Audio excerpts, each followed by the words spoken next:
Vielleicht schaffen wir die Trendumkehr. Eine Studie zu Wachsen und Schrumpfen von Kirchengemeinden im Pommerschen Evangelischen Kirchenkreis. Dieses Buch von Elisabeth Schaser, Benjamin Limbeck und Patrick Torieras ist eine Ermutigung für alle, die in einer Kirchgemeinde Jesus und die Bibel in das Zentrum stellen. Das Forschungstrio hat 11 Wachstumsbedingungen, 6 Hinderungs- und 6 Schrumpfungsgründe herauskristallisiert und gibt nun hilfreiche Tipps und Tricks weiter, wie wir Kirchgemeinden vor Ort fordern und fördern können. Besonders interessant fand ich die Originalzitate von Kirchenleitungen und Pastoren.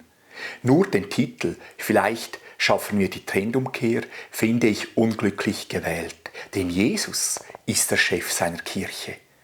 Er bewirkt die Trendumkehr.